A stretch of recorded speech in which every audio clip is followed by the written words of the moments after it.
That's the quality of metta. It's never a quality of, I love you and you owe me for this, or I want something in return. It's just like the sun, shining on the earth. It's that quality of radiating the felt wish, may you be happy.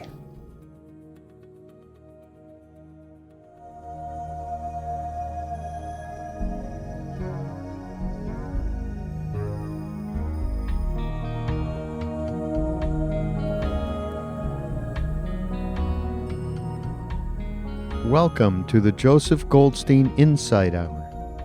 This podcast is an expression of our shared interest in self-discovery. Join Joseph as he shares his deep knowledge of the path of mindfulness.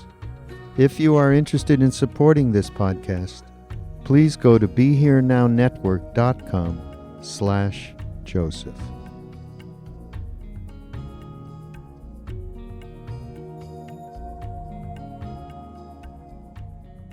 Metta meditation. It's really a very simple quality of wishing well for people. The most simple expression of it is, may you be happy. And it's not wanting anything back. It's not in exchange for anything. It's just the development of that capacity for well-wishing.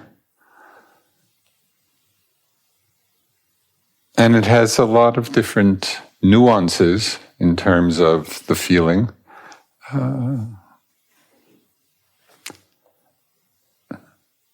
50 Shades of Metta.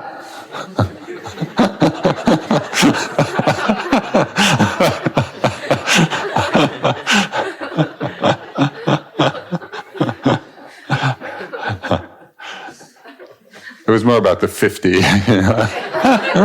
So, lest you be taken down the wrong path, I'll read a few. I'd like to read a few poems which just express some of these different aspects of it, different ways we can manifest this feeling. And then we'll get into the practice a little bit and just talk about, some different styles or ways of cultivating this quality. So these are just a few poems and writings. The first one is called Shoulders, and it's by the Palestinian-American poet Naomi Shihab Nye. Who I don't know if you're familiar with her. She's a wonderful poet. So this is what she wrote. A man crosses the street in the rain, stepping gently, looking 2 times north and south, because his son is asleep on his shoulder. No car must splash him. No car drive too near to his shadow. This man carries the world's most sensitive cargo, but he's not marked. Nowhere does his jacket say fragile, handle with care. His ear fills up with breathing. He hears the hum of a boy's dream deep inside him. We're not going to be able to live in this world if we're not willing to do what he's doing with one another. The road will only be wide and the rain will never stop falling. And so it's just found such a beautiful image. The father carrying his son on his shoulders across the road with that care. We're not going to be able to live in this world if we're not willing to do what he's doing with one another.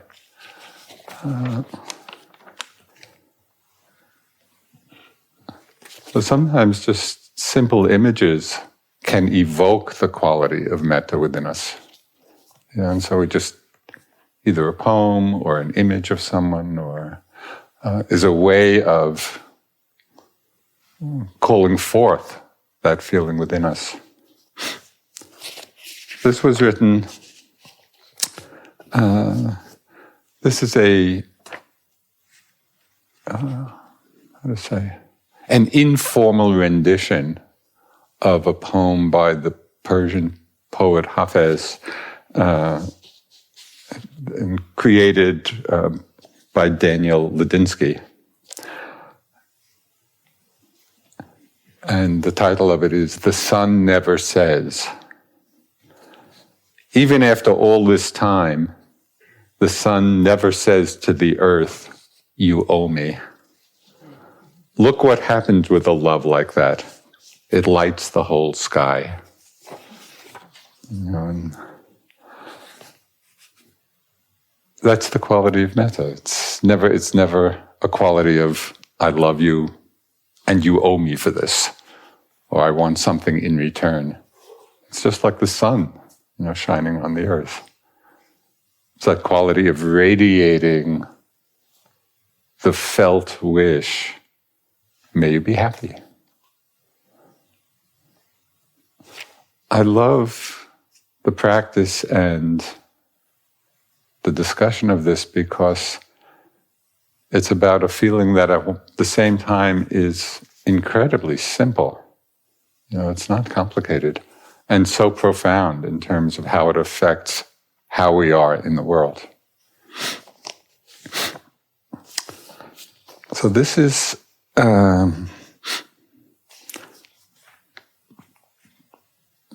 from the French essayist Montaigne, and he's describing, it's a platonic relationship he has, the deepest friendship of his life, and it was a profound relationship for him.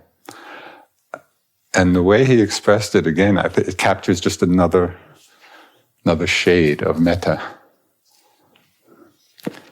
He said, "In a truly loving relationship, which I have experienced, rather than drawing the one I love to me, I give myself to him. Not merely do I prefer to do him good than to have him do good to me, I would even prefer that he did good to himself rather than to me. It is when he does good to himself that he does most good to me. If his absence is either pleasant or useful to him, then it delights me far more than his presence."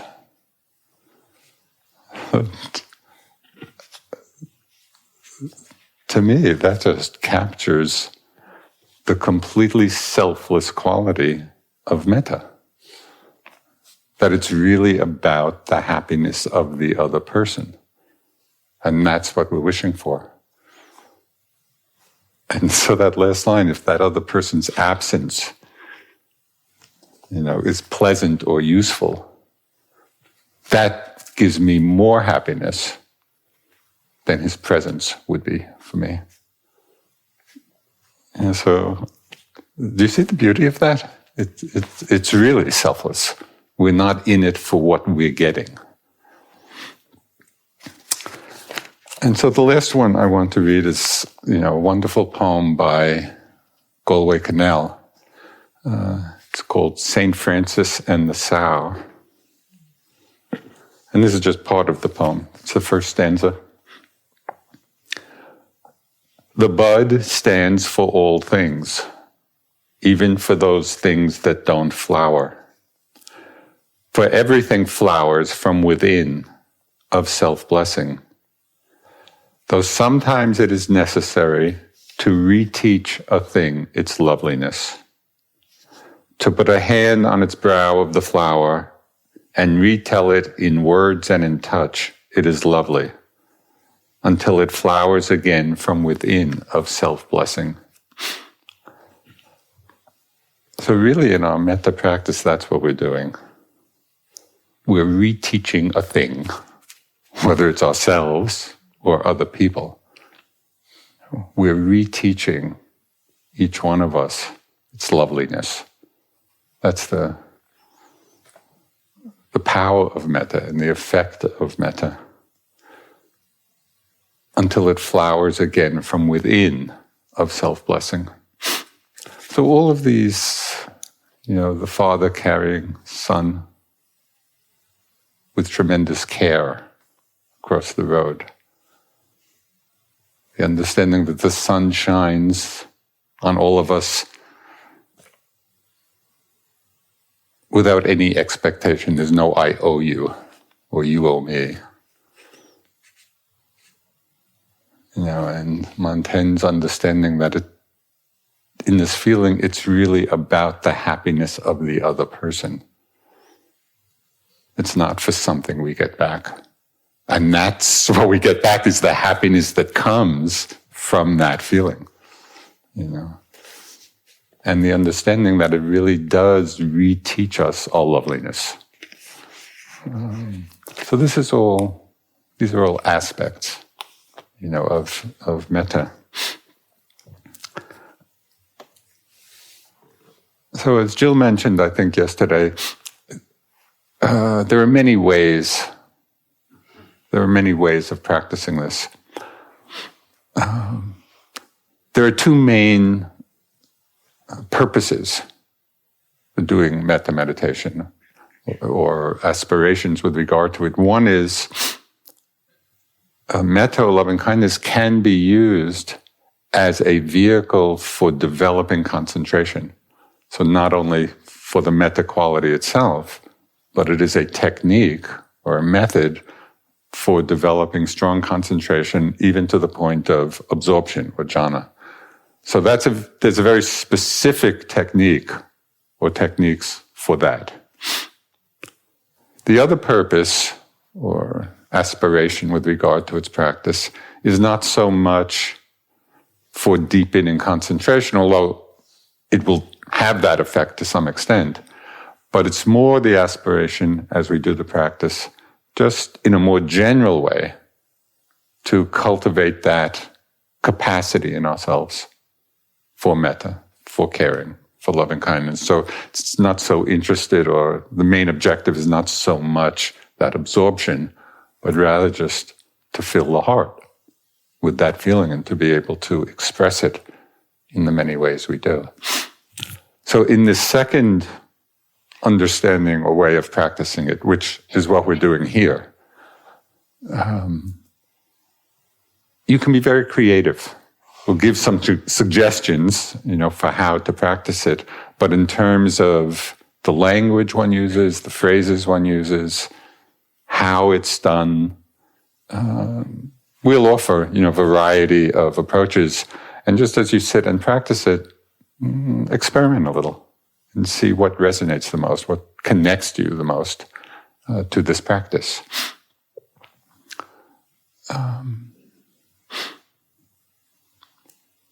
So traditionally, there are three components in doing the metta practice. One component is having a clear perception of who we're sending it to. And that could be ourselves.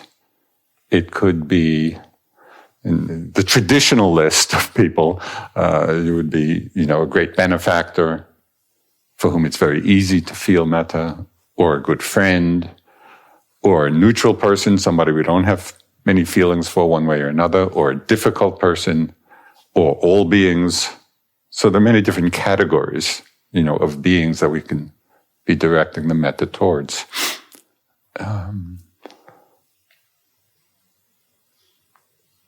So that's one component, have a clear perception. Okay, we're wishing well to you. We know who we're directing it towards.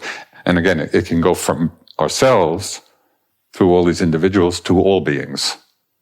But we have a clear sense of direction for the metta. So that's one component.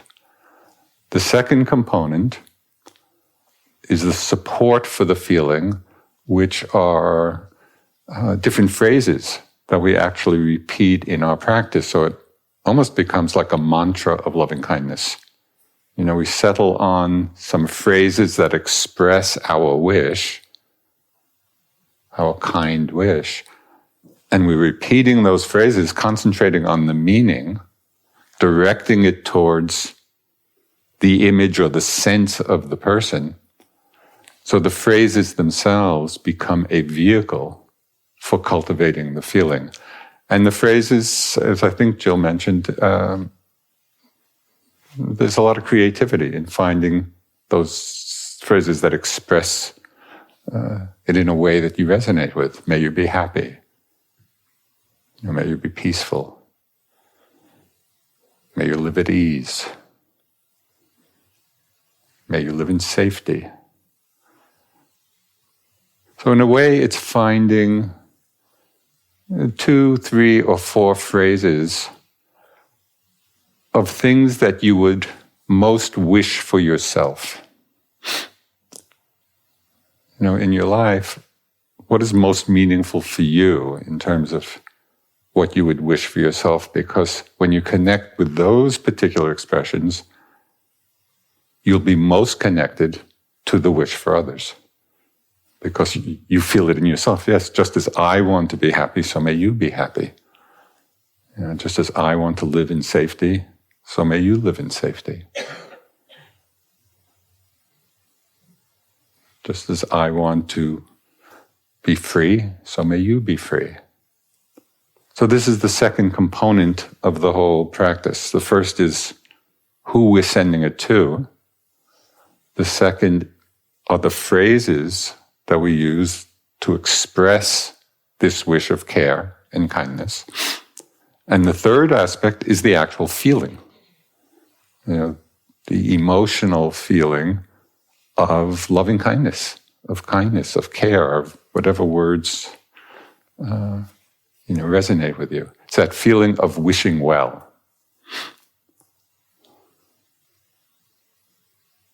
So keeping in mind that there are these 3 components, each of you may find it easier to give emphasis to one or the other. So for example, for some people who can visualize easily, then it's very easy to hold the picture in the mind of the person you're sending it to. And again, it could be yourself or anybody, but you're really holding the image of that person in mind. And very often, especially when it's somebody for whom we already have a lot of love or care, sometimes simply being with the image evokes the feeling. You might think of a good friend, a really dear friend, and the image comes to mind, and you may not even need any words. The feeling is there, and when you see them, it's like we're with them. We can feel the feeling of metta arise. So for people for whom that's easy, you might want to give some emphasis to the image and keeping the image steady, as a way of evoking the feeling. Some people, holding images in the mind is quite difficult. Their minds don't particularly work in that way. So for them, the repetition of the phrases might be what's worth emphasizing. And so we're repeating this mantra of metta phrases. And it's good to settle on 2 or 3 so we can just really sink into each one and feel each one and repeating, over and over again. And as we drop into the meaning of the words evokes the feeling. May you be happy. So some people may focus predominantly on the image, some people predominantly on the repetition of the phrases, and some people, just in a very easy way, may feel connected to the feeling of metta already. For some people, it's very accessible, and it's right there. We just have to kind of drop into the heart space, and it's there. For people who have that connection, then you might give emphasis simply to the feeling and drop into the feeling of metta, and then let it radiate, let the feeling radiate out towards the person or towards all beings. So in all of these cases, we most likely will be using all three of the image, the phrases, the feeling. But I just found that it's helpful, since we are all conditioned somewhat differently in terms of what comes easily. You can use any one of those three doorways into the practice, predominantly.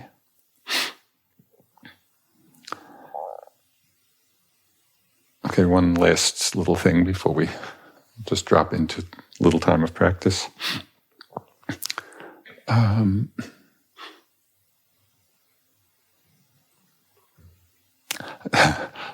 I found it in my own, I've done quite a bit of metta practice over the years, and it was transformative, and it wasn't easy. When I started, it was very difficult for a whole lot of reasons.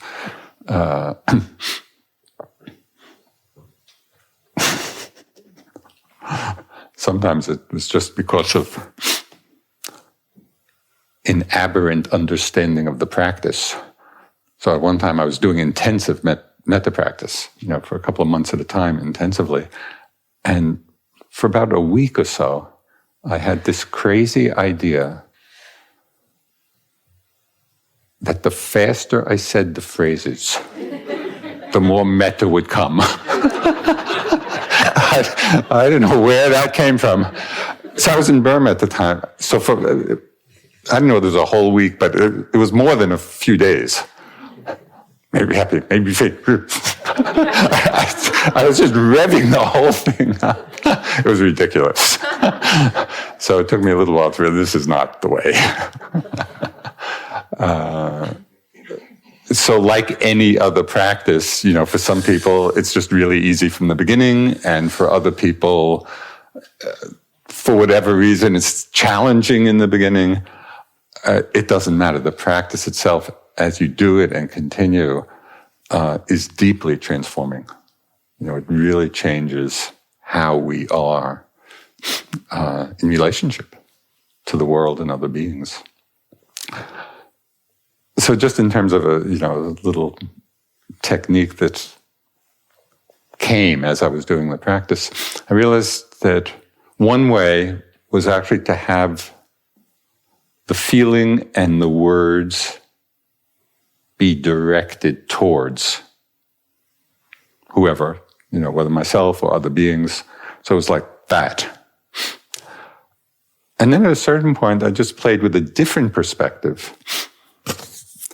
And this became more viable when I got more connected with the feeling, and it was easier just to sit in the feeling.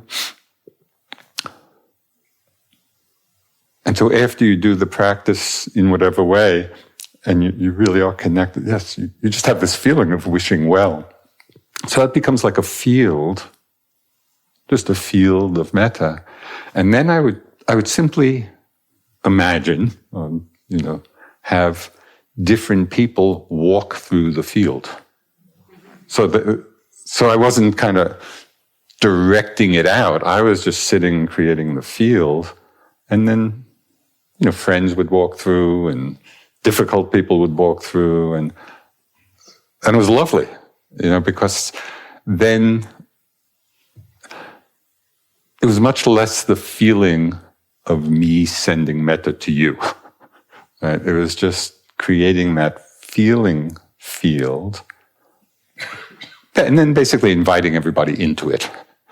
And it was lovely, and then it can be very spontaneous about who we think of to invite in, and you can just play. You can be there and invite all the people you really love a lot in. Then when you're feeling particularly brave, invite some of the people who are challenging in your life. Let them enter your field of metta. So you can play with these two different ways and see, what works for you. Okay, so let's settle into the practice for a bit. In doing the metta, it's generally helpful as much as possible to sit reasonably comfortably. If you're in a lot of pain, that can be distracting for the cultivation of metta, unless you're actually sending metta to the pain. So sit in a way that, as I say, is reasonably comfortable. You're not struggling with your posture.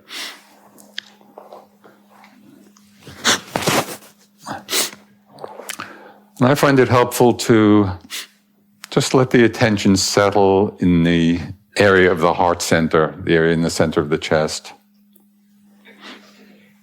And simply begin, feel the breath there. Just the feeling of the breath. You could think of it as going in and out of the heart center, or just feeling the energy at that space in the body. We're resting in that area, breathing gently.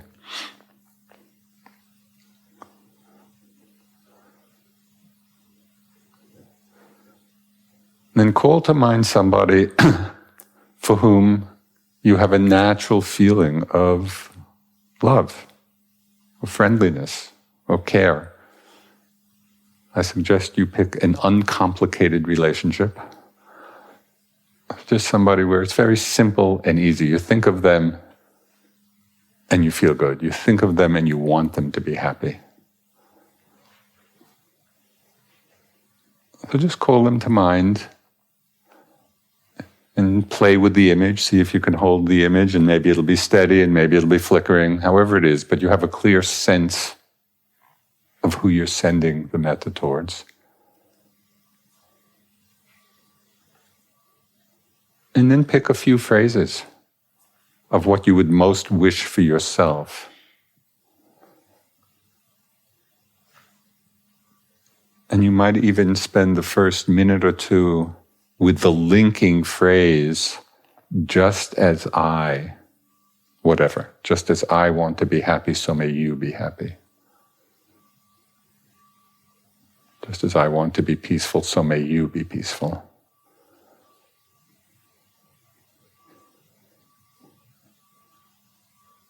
Find your own phrases.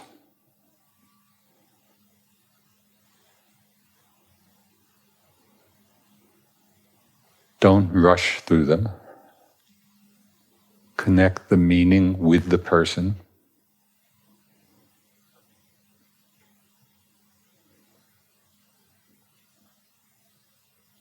And in a very light way, tune into the feeling behind the phrases.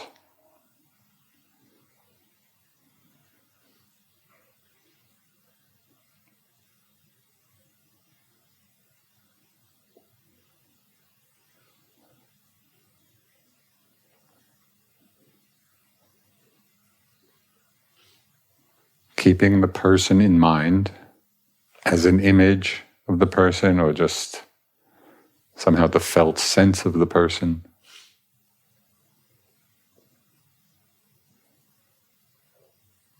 Expressing what you most wish for them.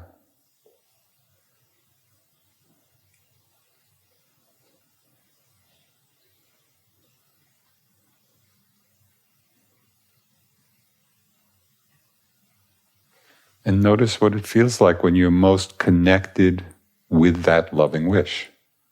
What is that feeling like?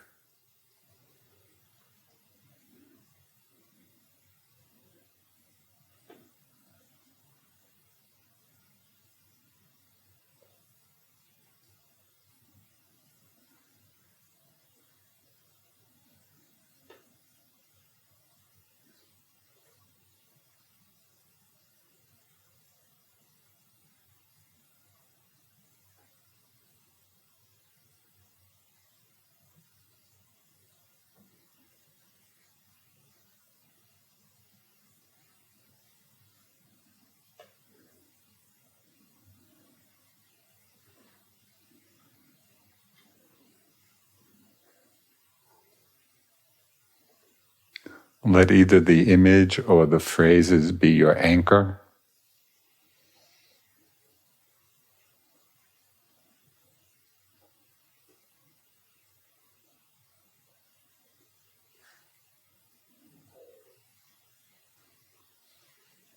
And notice at those times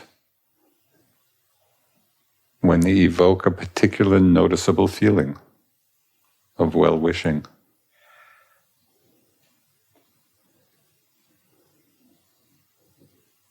May you be happy and peaceful.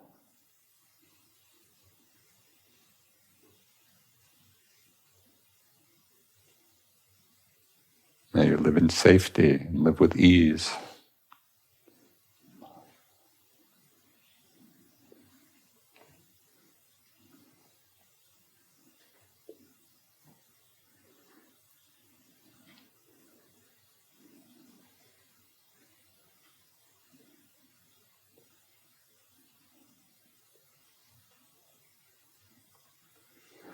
And there will be many times when you're repeating the phrase and you don't have any particular feeling with it.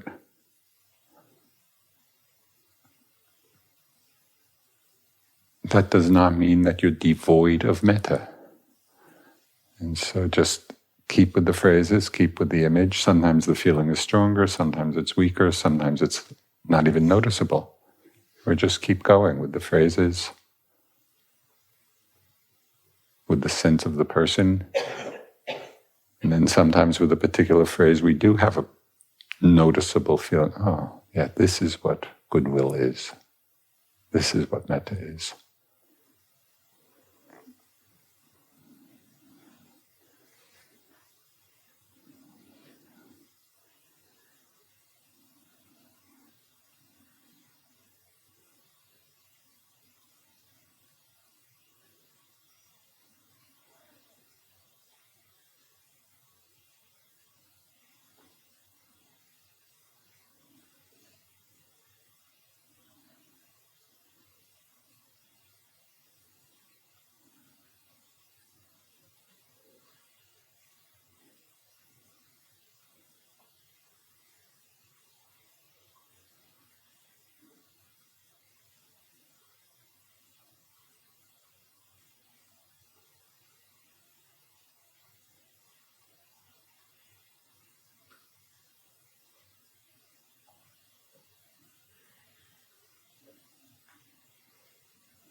You can either stay with the same person or call someone else to mind.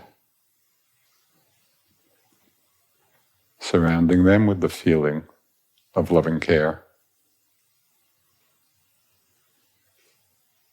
And it might be directing the phrases toward the image of them, or if you're settled into the feeling of metta, invite them simply into the field. Let them cross the field of your loving kindness.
When the mind wanders, you can come back to the image, to the phrases, to the breath at the heart center.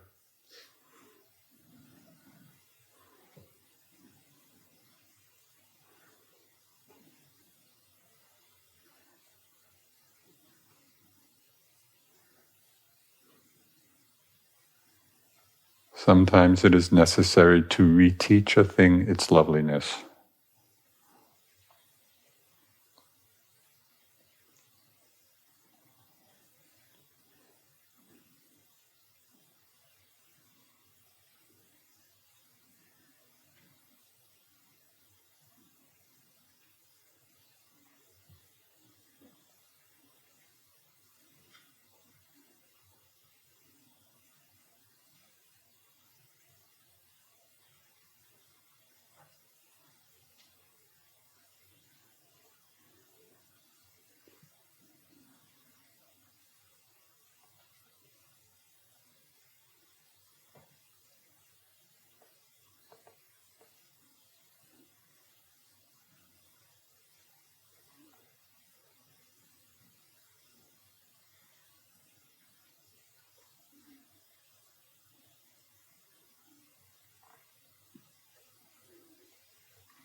You can settle the awareness on the breath at the heart center, letting each breath radiate